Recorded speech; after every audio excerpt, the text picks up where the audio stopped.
हेल' लोगोफोर, दिनै 10 नभेम्बर 2020 मायथाइनि दा बे 10 नभेम्बर सानखालिनि बे भिडिअ'आव नोंथांमोननो सरजाबनाय जादों जे बर'फोरनि गोबांथार रादाब आरो कारेन्ट एफेयार्सफोर। दा बे कारेन्ट एफेयार्सफोराव नोंथांमोनहा जथायै मोननाय जागोन सानथामनि। दा बे हिसाबै नोंथांमोनखौ जोबजासिम नायलांनो खोन्थानाय जाबाय। आरो बिनि उनावहाय नोंथांमोनहा जुदि PDF नांगौबा कारेन्ट एफेयार्सनि थाखाय PDFखौ डिसक्रिपसनाव लिंक मोननाय जागोन, बेजों थांनानै नायनो हानाय जागोन। दा फैदो बेनि सिगां खौरांफोरा मा दं खोनासंनानै लादिनि। दा फार्स्टआव नुनो मोननाय जागोन जे BTCनि बिसायख'थिनि सिगां BPFनि सानै दैदेनगिरि बिस्वजित दैमारि आरो इमानुएल मोसाहारि बिथांमोनहा BJPआव हाबसिगोनदों आरो बे बाथ्राखौ समबारखालि डक्टर हिमन्त बिश्व शर्माया गावनो खुगाजों खौरांगिरिफोरनि सिगाङाव रोखायै बुंनानै होदों। दा बिथांमोन सानैया BJPआव हाबहैबावोबा BPF फारसेनिफ्राय मा जागोन बेखौ जोङो उनाव समफारि बायदि नुनो मोननाय जागोन। बेनिफ्राय 2 नम्बराव होनदों जे बर' किबौ खर' होननाया नंमारगौलै होननानै बे बाथ्राखौ बुंदोंमोन बर'नि सासे दैदेनगिरि जेब्राराम मुसाहारि बिथाङा। दा सासे बेसेबा गिदिर दैदेनगिरि होननानै बयजोंबो सिनायजानाय बेबायदि सासे सुबुंनि खुगायाव बेबायदि स्टेटास होनाया बेसेबांबा मुगैजाथाव आरो हारिनि थाखाय सोंखारिजाथाव जादों। दा बेखौ जोंबो सोंखारि हरगोन जुदि बिथाङा गमामायैनो गोसो जानानै बुंमारदोंबा बेयो थाखाय जोबोद निहाथ जानानै दङ। आरो बेखौ ससियेल मिडियायाव गोख्रों सोंखारिनाय आरो सावरायनाय लाबोगासिनो दङ आरो बयजोंबो सोंखारि जानाया गोनां जानानै दङ आरो सोंखारि जागासिनोबो दङ। दा बेबायदि दैदेनगिरिफोरनि खुगानिफ्राय बेबायदि ओंखारोब्ला जों सरासनस्रा सुबुं मानसिफोरखौ मा बुंगोन? दा बिनि सायाव जोङो सावरायलायनायनि गोनांथि दङ। बेनिफ्राय नुगोन थार्डआव आसाम पुलिसनि जे आसाम पुलिस रेडिअ अर्गेनाइजेसनाव साब इन्सपेक्टर हिसाबै खामानि मावग्रा शौकात आली मुंनि बिथाङा गावसोरनि धोरोमनि टुपि माने इस्लाम धोरोमनि टुपि गाननायनि थाखाय सासपेन्ड जादों होनदों। दा खौरांनि बायदिब्ला बिथाङा नामाज खालामनायाव गानदोंमोन बेखौ, नाथाय बिनि उनावहाय डिउटियाव समावबो बिथाङा खुनो रोङाखै, बिथाङा गानबावदों। आरो बेखायनो बिथांनि बे डिउटि एबा इउनिफर्माव बे टपिखौ गाननायाव बिथांनि सावगारिया भाइरेल जादों आरो बे भाइरेल जानायनि गेजेरजोंनो बिथांखौ निहाथ गोबांथार सोंखारिनाय मोननायनि गेजेरजों सासपेन्ड खालामनाय जादों होननानै बुंदों। दा बेफोर खौरांफोरखौ नोंथांमोना डिसक्रिपसनाव लिंक मोनगोन, बेजों थांनानै नायजोबनो हागोन। बेनिफ्राय शिबसागरनि सासे आइजोआ नंखाय आधार कार्ड बानायनानै 500 राङै लादोंमोन आरो दा थांनांबाय थानायाव पुलिसजों हमजाबाय। दा साफ्रोमबो जोंनाव आधार कार्डआ गोनांथार जानानै दङ आरो बेनि असिलायैनो माखासे बिजनेसमेन बिथांमोना नंखाय आधार कार्ड सेन्टार बानायनानै आधार कार्ड होगासिनो दङ। दा जों नोंथांनि एलेकायावबो बे थानो हागौ, बेखायनो सांग्रां जानाया मोजां। जे नंगुबै सरकारनि गनायथि मोननाय आधार कार्ड सेन्टारावसो आधार कार्ड बानाय आरो बेखायनो जेराव मेरावनो मोनलाबायदों होननानै सोरबा सासेयानो होनो हायो होननानै नोंथांमोना बिनि सायाव जुदि आधार कार्ड लायोबा बियो नंखाय आरो नोंथाङा लसबो जागोन आरो नोंथांनि जेनाखि फोरमानलाइ बियो नंखाय जानानै थागोन। अब्ला नोंथाङा नोंथांनि लसखौ नोंथांनो बानायना लानो हानाय जागोन। दा बेखायनो मोजाङै सोंफामनानै आधार कार्ड मोजां सेन्टारफोराव नोंथांमोना बानायना लानाया गोनां जानानै दङ। बेनिफ्राय दङ नाम्बार 5आव सानसुमा खुंगुर बैसोमुतियारि मोनबादि दैदेनगिरिफ्रा मालाया एकर्ड खालामखांना लाबोखांबासो बायदिसिना बाथ्रा बुङो। जेब्ला BTC बायजोआव थानाय बर'फोरखौ खबर लायाखै आरो बड'लेण्डखौ थैजासिम लाबोगोन बुंब्लाल' जाया, खामानि मावनानै दिन्थिनो नांथारगोन। दा बेफोरबायदि गासै बाथ्राफोरखौ बुंदों खौरांगिरिनि सिगाङाव रायजोसभानि दानि MP बिस्वजित दैमारि बिथाङा। आरो बिथाङा गोबांथार बाथ्राफोर बुंबावदों बिथांनि सायाव, जे खौरांगिरिनि सोंनाय बादियै नोंथांमोना डिसक्रिपसनाव लिंक मोनगोन, बेयाव थांनानै नायबानो जाबाय।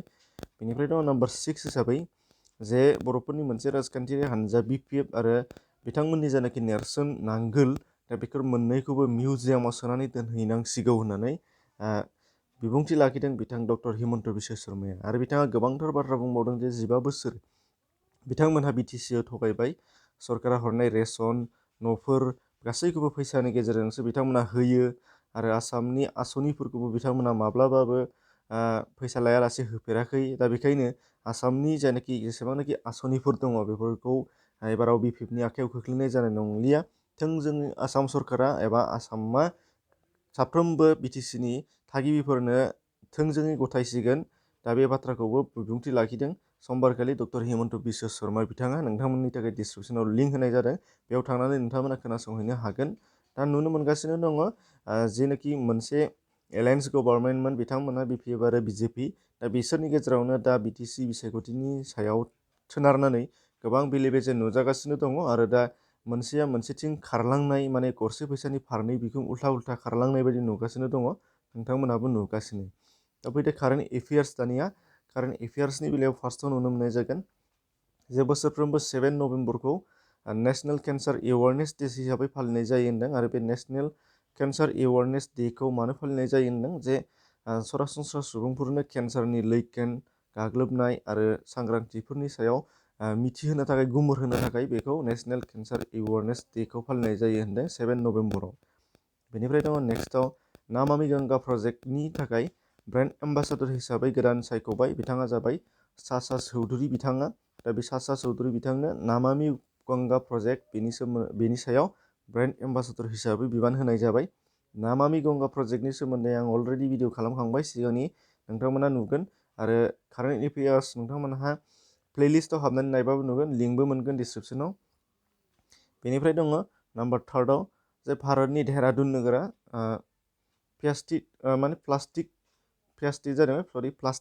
प्लास्टिक लाव मास्क लेजाव बे बिथांखि लन्च खालामदों होनदों, जायनि गेजेरजों बिथांमोनहा गावसिनि नोगोराव 5,000निबो बांसिन मास्क राननानै होनो बिथांखि थिरांथा लादों होनदों आरो बेखौनो प्लास्टिक लाव मास्क लेजाव बे बिथांखिखौ लानाय जादों आरो बेयो देहरादुन नोगोरा लानाय जादों।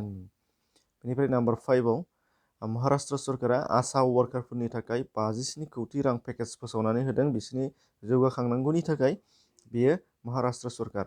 दा आशा वार्कार, आशानि सोमोन्दै नोंथांमोना मिथियाखै जानो हागौ, गोबाङानो आशा खुगायाव फैयो, नाथाय खायफा वार्कारबो जोंनि गेजेराव गोबां आशा कर्मिफोर दङ। दा आशानि फुल फर्मआ जाहैबाय एक्रेडिटेड ससियेल हेल्थ एक्टिभिस्ट बे, आरो बेखौ नेशनेल हेल्थ मिसननि सिङाव दोननाय जायो। बे नेशनेल हेल्थ मिसननि सिङाव बेयो मोनसे पार्ट। बेनिफ्राय नुगोन USA आरो बांलादेशनि नेभिया जयै केरेट नबेल एक्सारसाइज खालामदों होनदों आरो बेखौ बांलादेशआव खालामबाय। दा बे केरेट नबेल एक्सारसाइज बे मोननैया जाहैबाय USA आरो बांलादेश मोननै हादरनि गेजेराव, बेयो जादों नेभिफोरनि गेजेराव। दा केरेटआबो फुल फर्म दङ। केरेट माने मा बि नोंथांमोना नुगोन कअपारेसन आपलड रेडिनेस एन्ड ट्रेनिं। दा बेबो नोंथांमोननि थाखाय गोनां जागोन। बेनिफ्राय नुगोन केरेला रायजोआव हादरनि मादावनो देरसिन इलिफेन्ट केयार सेन्टार गायसननाय जाबाय होनदों। माने केरेलानि रायजोआव बयनिख्रुइबो देरसिन मैदेरफोरखौ जोथोन लाग्रा आदद खालामग्रा मोनसे सेन्टार गायसननाय जाबाय होनदों, एलिफेन्ट केयार सेन्टार लार्जेस्ट बेयो। बेनिफ्राय नुगोन नाम्बार 7 9 नभेम्बरखौ बोसोरफ्रोमबो लिगेल सार्भिस डे हिसाबै फालिनाय जायो होनदों। दा लिगेल सुबुंफोरनि लिगेल एबा थार बिजिरनाय थार मोनथायखौ मोननांगौनि थाखाय बे सार्भिसखौ एबा बे डेखौ फालिनाय जायो होनदों, मोनफ्रोमबो 9 नभेम्बराव बोसोरफ्रोमबो लिगेल सार्भिस डे। बेनिफ्राय दङ नाम्बार 8 इसर'आ मोन 10 सेटेलाइटफोरजों जथायनानै PSLV C-49 मुंनि सेटेलाइट लन्च खालामबाय आरो बेखौ अन्ध्र प्रदेशनि श्रीहरिकटा मुंनि मोनसे दाबसे जायगानिफ्राय बेखौ लन्च खालामनाय जादों। दा बे इसर'आ मा होनदों, मोनसे सेटेलाइटजोंनो सेट जानाय दङ बाहाय 13टा आरो बेनि मुङानो जादों PSLV C-49। दा बे हिसाबै नोंथांमोना नुगोन नैबे PSLV, बेनि फुल फर्मआ जाहैबाय polar satellite launch vehicle, polar satellite launch vehicle. दा बे आरो बेनिफ्राय इसर'खौ नोंथांमोना बयनोबो मिथिखाबाय थाखायो जे इण्डियान स्पेस रिसार्च अर्गेनाइजेसन। बेनिफ्राय नुगोन नाम्बार 9 हकि इण्डियाया गोदान प्रेसिडेन्ट थिसनदों होनदों आरो बिथाङा जाहैबाय मणिपुरनि गेनिन्द्र निगाबाम। बिथाङा जाहैबाय मणिपुरनि गेनिन्द्र निगाबाम, बिथाङा हकि इण्डियानि गोदान प्रेसिडेन्ट। बेनिफ्राय नाम्बार 10 सागर कभाच मुंनि मोनसे कस्टेल एक्सारसाइज खुंनाय जादों भारतआव। दा बेखौ उरिष्यानि लैथो रुगुङाव खुंनाय जाबाय। दा सागर कभाच मुंनि कस्टेल एक्सारसाइजखौ बबेयाव खुंगासिनो दङ होननानै सोंनो हागौ, बा बबेयाव खुंनाय जादोंमोन होननानै सोंनो हागौ। 2020नि थाखाय सागर कभाच मुंनि कस्टेल एक्सारसाइज, दा बे जाहैबाय उरिष्यायाव खुंनाय जादों। दा भारतनि बाहाय नुनो मोननाय जादों जसवर्धन कुमार सिंहा बिथांखौ गोदानै चिफ इनफरमेशन कमिशनार थिसनबाय। दा बेखौ नोंथांमोना सिगाङावबो नुदोंमोन जानो हागौ, बेखौ रिभिजन नुनो मोननाय जाबावगोन जे भारतनि चिफ इनफरमेशन कमिशनारा गोदानै थिसनजादों, बे जाहैबाय जसवर्धन कुमार सिंहा। दा बेखौ गोसोआव लानो नांगोन। बेनिफ्राय मुंदांखा एक्टर नाम्बार 12आव सुनील शेट्टी, बयबो सिनायगौ मुंदांखा एक्टर सुनील शेट्टी, बिथांनो भारत रत्न डक्टर आम्बेडकार एवार्ड होनाय जाबाय होनदों। दा बेयाव नोंथांमोना कनफिउसन जानो मोननाय नङा जे सुनील शेट्टीनो भारत रत्न होदों, बे नङा। डक्टर आम्बेडकारासो भारत रत्न बान्था मोनदों आरो ओंखायनो डक्टर आम्बेडकारखौसो भारत रत्न बुंनाय जायो। बेखायनो भारत रत्न डक्टर आम्बेडकार बान्थानि मुङासो बे भारत रत्न डक्टर आम्बेडकार। दा बे बान्थाखौ मोननो हानाय जादों। भारत रत्न बान्था मोनाखै बिथाङा, भारत रत्न डक्टर आम्बेडकार बान्थासो मोनदों आरो। माने डक्टर भारत आम्बेडकार एबा भारत रत्न मोनदोंमोन नालाय, बेखायनो बे। बेनिफ्राय 13आव मिनिस्ट्रि अफ शिपिंनि मुंखौ गोदानै सोलायबाय होनदों। मिनिस्ट्रिनि मुंखौनो सोलायनानै होबाय, डिपार्टमेन्टनि मुंखौनो। जे मिनिस्ट्रि अफ शिपिंमोन भारतनिया, दा बेखौ सोलायनानै ministry of port shipping and waterways मुं दोननाय जाबाय होनदों। Ministry of port shipping and waterways मुं दोननाय जाबाय। दा बेयो मिनिस्ट्रि अफ शिपिंनिफ्राय ट्रेन्सफारेन्स जाबाय। बेनिफ्राय नुगोन नाम्बार 14 अस्कार एवार्ड फिल्मनि सायाव जेखौ होनाय जायो इन्टारनेसनेल हिसाबै। बे अस्कार एवार्डनि थाखाय नमिनेसनाव भारतनि शर्ट फिल्म नाटकाट मुंनि मोनसे शर्ट फिल्मा सायख'जाबाय होनदों। अस्कार एवार्डनि थाखाय नमिनेसनाव भारतनि शर्ट फिल्म नाटकाटआ सायख'जानानै दङ आरो बेनि डाइरेक्टरा जाबाय सान भियास। सान भियासनि डाइरेक्टर खालामनाय नाटकाट मुंनि मोनसे शर्ट फिल्मा अस्कार फिल्मनि एवार्डनि थाखाय सायख'जाबाय होनदों। दा बेनिफ्राय लास्ट नाम्बार 15 भारतनि केरेला टुरिज्मआ 2020 मायथाइनि थाखाय world travel mart London award मोननो हाबाय होनदों।